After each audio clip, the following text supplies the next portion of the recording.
सेवारो नमस्ते बिग्रुमेन्दाम हजुरलाई आज अर्को भिडियो लिएर उपस्थित भएको छु। योभन्दा अगाडिको भिडियो के अथवा च्याब्रुङको उत्पत्ति कसरी र कहाँ भएको थियो भन्ने विषयको बारेमा चाहिँ भिडियो लिएर उपस्थित भएको थिएँ।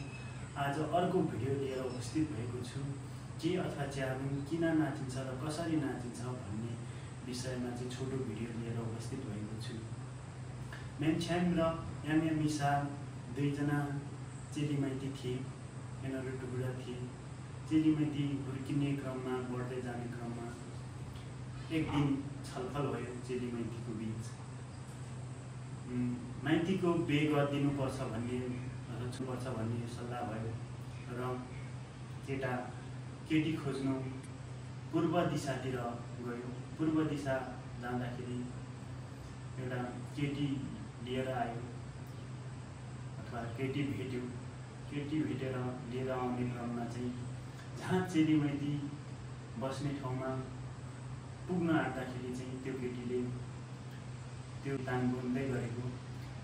अनि त्यो केटीले भन्यो, होइन तिमीले त पहिले नै बिहे गरिसकेको थिएछौ, मलाई ढाँटेर ल्याएछौ भन्दाखेरि होइन ऊ मेरो चेली हो, ऊ मेरो एउटा माङ्गेना चेली हो भन्दा पनि त्यो केटीले सुनेन, फर्केर गयो।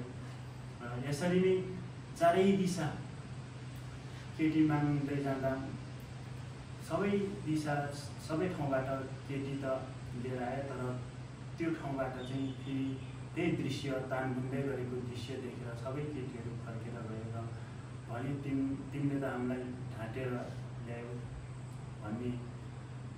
भनेपछि छोरा केटा घर फर्केर आए। त्यो ठाउँमा आएर निराश भएर बसिराख्दा फेरि होइन एकपल्ट म फेरि पूर्व दिशैतिर जान्छु, गएर जसरी भए पनि म एउटा केटी खोजेर चाहिँ ल्याउँछु भन्ने एउटा विचार आयो। र गएपछि जाने क्रममा त्यही पहिलेकै केटीसँग भेट भयो। होइन म त बिहे गरौँ भनेको, केटी खोज्न आएको भन्दाखेरि चाहिँ त्यो केटीले चाहिँ के भन्यो भने होइन तिमी बिहे गर्ने हो, साँच्चै गर्ने नै हो, होइन म बिहे गर्ने नै हो भनेपछि एउटा केटीले एउटा प्रस्ताव राखेछ। त्यसो भने तिमीले अर्को नयाँ घर बनाउनुपर्छ, त्यो नयाँ घर बनाएपछि चाहिँ मलाई लिन आउनु भनेछ। र त्यसो भनेपछि केटा फर्केर आएपछि घर बनाउनु सुरु गर्यो। बनाइसक्यो, फेरि भत्क्यो, फेरि भोलिपल्ट फेरि घर बनायो, भत्क्यो।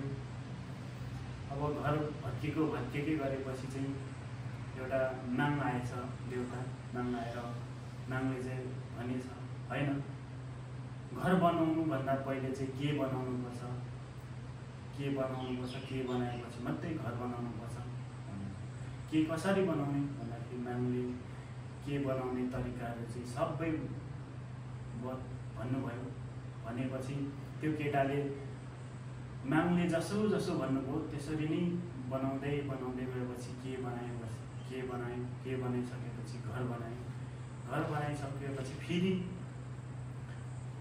नाङले भन्नुभयो अब घर बनाइसकेपछि घरको वरिपरि नाच्नुपर्छ, तीनपल्ट नाच्नुपर्छ वरिपरि भन्नुभयो। अनि त्यसरी नाच्दाखेरि चाहिँ मुन्थुम चाहिँ यसो भन्नुभएछ, हुप चाङ्गेले सिरिम थिक्ते, नाम चाङ्गेले लाङ्ग थिक्ते, थाक थाम धाम च्याब्रुङ च्याङ च्याङधुङ च्याङ। अनि यसरी तीनपल्ट घरको वरिपरि घुम्नुपर्छ। अनि फेरि घरको भित्र मूल खम्बामा मुरुमसिलनमा गएर फेरि मुन्थार्याङले सिरिङ थिक्ते, तरङ्गिङ र उनला भरि एप्टे, थाक थाम धाम च्याङधुङ च्याङ भन्दै नाचेपछि यो घर चाहिँ कहिले भत्किनेछ, त्यो घर कहिले पनि भत्किनेछ। त्यसरी किराँतीहरूले नयाँ घर बसेमा पनि च्याब्रुङ बजाउने संस्कार बसेर आएको छ। किराँतीहरूको राष्ट्रिय कल्चर अहिले बनेर आएको छ। के अथवा च्याब्रुङ चाहिँ यसरी नाच्न सुरु गरिएको थिएछ। यो भिडियोले हेरेर तपाईहरुले लाइक कमेन्ट र सब्स्क्राइब पनि गरिदिनु होला। सेवारो नमस्ते मोगेन। अब फेरि अर्को भिडियो लिम्बूहरुको बेमा चाहिँ के अथवा च्याब्रुङ चाहिँ किन नाचिन्छ र कसरी नाचियो भन्ने भिडियो लिएर उपस्थित हुने नै छु। सेवारो नोगेन। धन्यवाद।